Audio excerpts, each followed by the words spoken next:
On a Tuesday morning in March, when the frost still clung to the grass and the sun hadn't yet burned through the valley mist, James Whitmore stood at the edge of his property with a letter in his hand that would change everything. The envelope was thick, expensive, the kind of paper that whispers money before you even open it. Inside was an offer that most men would have read 3 times to make sure they weren't dreaming. $40 million for his ranch, for the land his grandfather had cleared with his own hands, for the house where his children had been born, for the cemetery on the hill where his wife was buried. He folded the letter carefully and put it back in the envelope. Then he walked to the barn, the same barn his father had built in 1967, and he sat on a wooden bench that had been worn smooth by 60 years of use. He didn't cry. James Whitmore was not a man who cried. But he sat there for 3 hours, watching the light change across the fields, and when he finally stood up, his decision was made. He would say no, but nobody knew that yet. Not his daughter, not his accountant, not the lawyers who were already preparing the paperwork, and certainly not the man who had sent the letter. A billionaire developer named Richard Castellano, who had already purchased 17,000 acres in the valley and had plans that would transform the landscape forever. To understand why James said no, you have to understand who he was. Not the man he had become by that Tuesday in March, but the man he had been 43 years earlier when everything was different. In 1981, James Whitmore was 28 years old, and he was drowning, not in water, but in debt. His father had died 6 months earlier, leaving behind a ranch that was beautiful but broken. The equipment was ancient. The fences were failing. The cattle herd had been decimated by disease. The bank was circling. James had a wife named Sarah, a daughter named Emma, who was 3 years old, and a son named Michael, who had just been born. He had no college degree. He had no business experience. He had only his father's legacy and his own 2 hands. The first year was a nightmare of small failures, a drought that lasted 8 months, a barn fire that killed 12 head of cattle, a truck that broke down in the middle of calving season. Sarah worked nights at a diner in town to bring in money, while James worked the ranch during the day and fixed equipment at a garage at night. They didn't sleep much. They didn't talk much either. There wasn't time for talking. By the end of that first year, they had managed to keep the ranch alive, but barely. The debt had grown instead of shrinking. The bank manager, a man named Peterson, who had known James's father, called him into his office one afternoon and laid out the numbers. James owed $137,000. The ranch was worth maybe $200,000 on a good day. If he sold now, he could pay off the debt and have something left over. He could start fresh somewhere else. Smaller, easier. James listened to Peterson explain all the logical reasons why he should sell. And then he went home and told Sarah what the banker had said. Sarah was sitting at the kitchen table with a cup of coffee that had gone cold. She was wearing the same clothes she had worn to the diner. There were dark circles under her eyes. She was 26 years old and she looked 40. When James told her what Peterson had said, she didn't respond immediately. She just stared at her cold coffee. Then she said, "What do you want to do?" James didn't answer right away. He looked around the kitchen, at the table where his father had eaten breakfast every morning for 52 years, at the window that looked out toward the fields, at the photograph on the wall of his grandfather standing in front of this same house in 1947, holding a newborn baby that was James's father. "I want to stay," he said. Sarah nodded. She picked up her cold coffee and drank it anyway. Then she said, "Then we'll stay." What happened next was not a miracle. It was something slower and harder than a miracle. It was the kind of transformation that only happens when 2 people decide that failure is not an option, and then spend the next decade proving they meant it. James started reading. He borrowed books from the library about ranch management, about breeding cattle, about soil conservation, about water systems. He attended seminars. He talked to other ranchers. He learned that his father had been doing things the old way, the way that had worked in 1950 but didn't work anymore. James began to change things, slowly, carefully. He rotated his pastures instead of letting cattle overgraze. He invested in better breeding stock, even though it meant going deeper into debt in the short term. He fixed the water system so that cattle didn't have to walk 3 miles to drink. Small changes, logical changes. Changes that nobody else in the valley was making because they were too busy doing things the way they had always been done. Sarah worked at the diner for 7 years. 7 years of coming home at midnight with her feet aching and her back sore. 7 years of sleeping 4 hours a night. 7 years of watching her children grow up while she was working. But she never complained, not once. She would come home and help James with the evening chores, and then she would collapse into bed, and then she would wake up and do it again. By 1988, the ranch was finally profitable. Not wealthy, but profitable. James paid off the first $50,000 of debt. Sarah quit the diner. For the first time in 7 years, she was home when the children came home from school.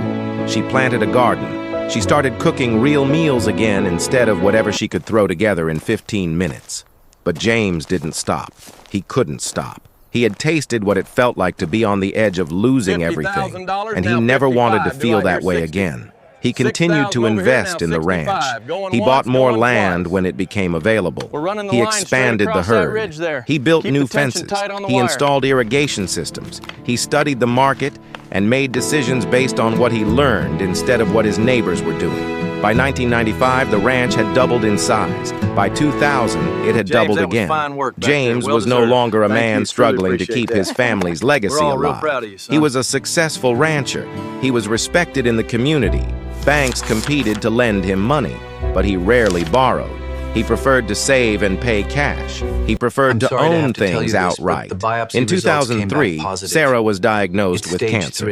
It was the kind of cancer that doctors catch too late. She fought it for 2 years with a courage that James had never seen before, not even during those desperate years in the 1980s. She died on a Tuesday in November with James holding her hand and their children sitting in chairs beside the bed. Thank you. After Sarah died, the ranch became something different for James. It was no longer just a business or a legacy. It was a conversation with his wife. Every decision he made thinking about what Sarah would have wanted. Every improvement he made to the property, he made imagining her approval. The cemetery on the hill where he buried her became the center of his world. He would walk up there in the evening and sit by her grave and talk to her about the day, about the cattle, about the children, about his plans. The children grew up. Emma became a teacher. Now, Michael became an engineer. Neither of them wanted to run the ranch. James understood. Pay close The attention world to had this changed. section. Young We need to people had reinforce this different section before the opportunities. next storm hits. He didn't try to Pay close convince them attention to the corner otherwise, post. but Should he we use also the new didn't posts sell from the the North Field? ranch. Yes, those He will kept work it fine. running. He hired good people to help him. He continued to improve it. By 2024, the ranch was worth somewhere between $15 and $20 million. It was one of the most productive ranches in the valley. It was also one of the most beautiful. James had spent 43 years making it that way. Every fence was maintained. Every building was painted. Every pasture was managed with precision. The cattle were healthy. The land was healthy. The water was clean. The soil was rich. And then Richard Castellano arrived. Castellano was a developer from California who had made his fortune building luxury communities in places where wealthy people wanted to escape the city. He had a vision for the valley. He wanted to create a resort community, luxury homes on 5-acre lots, a golf course, a spa, a restaurant, a marina on the lake. He had already purchased 17,000 acres. He had already begun construction on the first phase, and he wanted James's ranch because it was the crown jewel. It was the most beautiful property in the valley. It would be the centerpiece of his development. When Castellanos' lawyers first approached James, they offered him $12 million. James said no. They came back with $15 million. James said no. They came back with $20 million. James said no. Finally, they came back with $40 million, and they told him that this was the final offer. Castellano was prepared to go higher, but he wanted to give James one last chance to accept a number that would make him wealthy beyond anything he could imagine. $40 million. James could retire, he could travel, he could give his children money, he could establish a foundation, he could do anything he wanted for the rest of his life. And he said no. The lawyers were confused. They asked him why. James didn't give them a detailed explanation. He just said that the ranch wasn't for sale, not at any price. When the news got I'm out, telling you, I people saw in a the clear as valley day down started by talking. Mills Pond. Some of them Panther, thought Frank. James You was really expect crazy. us to believe Why that? would anyone didn't the turn Johnsons down lose a $40 calf million? last He's What was he completely holding lost his out mind if for? he thinks that's Was the he answer. trying to Oh, so now I'm negotiate for crazy. more? You're the one ignoring Was he the facts waiting right for in a front of better you. offer? We have to find Was he some common senile? ground here. Was he 60 stubborn? years I've lived Was he here, seen stupid? it all. But there were others who understood. They should just There mind were their people own who had business. known James just for don't see it 43 yet. years. People who had watched him build the ranch from nothing. People who had seen him work through the drought and the fires and the losses. People who understood that some things are not for sale because they are not commodities. They are legacies. They are conversations with the dead. They are promises made to people who are no longer here. One of those people was Father Michael O'Brien, the priest at the Catholic Church in town. Father O'Brien had known James since 1981. He had married James and Sarah. He had baptized their children. He had said the funeral mass when Sarah died. When he heard that James had turned down $40 million, he called James and asked him to come to the church. They sat in the empty sanctuary, in the pews where James and Sarah had sat every Sunday for 43 years. Father O'Brien asked James why he had said no. I know James was quiet for a long time. Then he said, Sarah is buried on that land. My father is buried on that land. My grandfather cleared that land with his own hands. My children were born in that house. I learned how to be a man on that ranch. I learned how to work. I learned how to persevere. I learned how to love.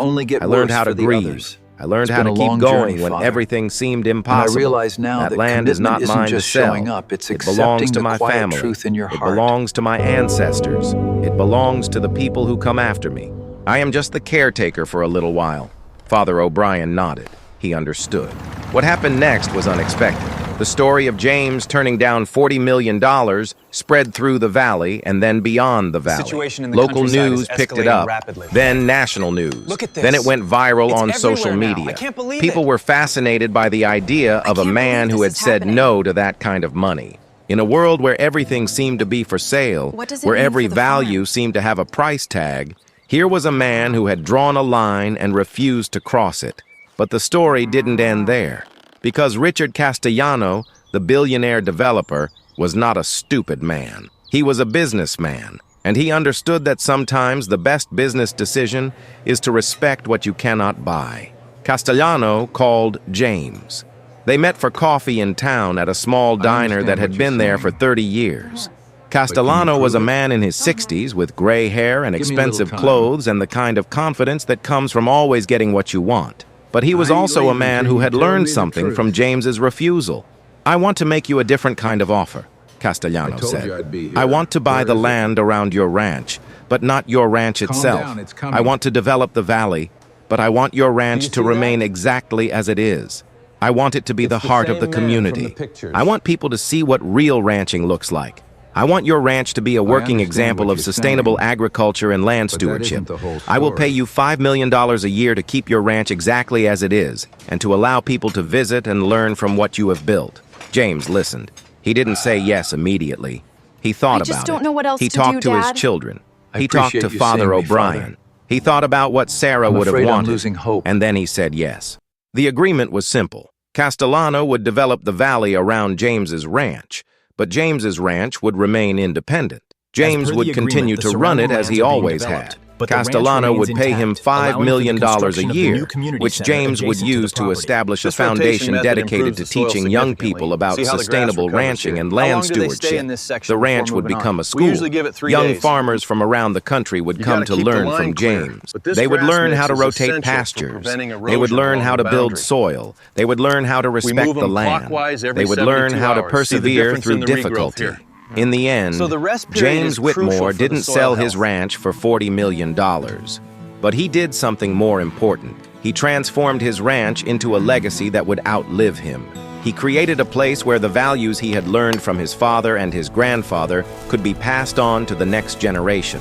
He created a place where young people could learn that some things are worth more than money, that some things are worth the sacrifice, that some things are worth the struggle. Today, 15 years later, the valley has been transformed. Castellanos resort community is thriving. Wealthy people from all over the world come to stay in luxury homes and play golf and relax at the spa. But in the middle of it all, there is James's ranch. And every day, young farmers come to learn from James. They learn how to work. They learn how to persevere. They learn how to respect the land. They learn how to build something that will last. James is in his 70s now.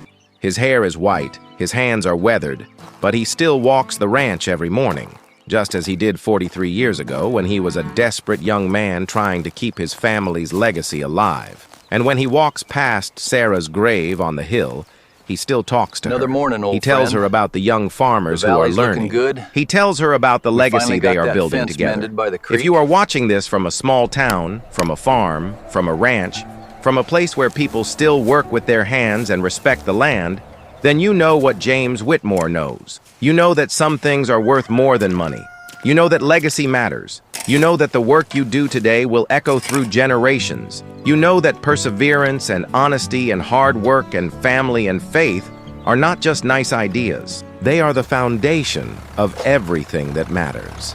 Share this story with someone who understands that. Share it with someone who knows what it means to work hard for something that matters. Share it with someone who believes that some things are sacred. And if you are from a place where the land still means something, where family still means something, where the work of your hands still means something, then comment below and tell us where you are watching from.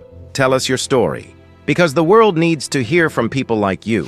The world needs to remember that there are still people who say no to $40 million because they understand what really matters.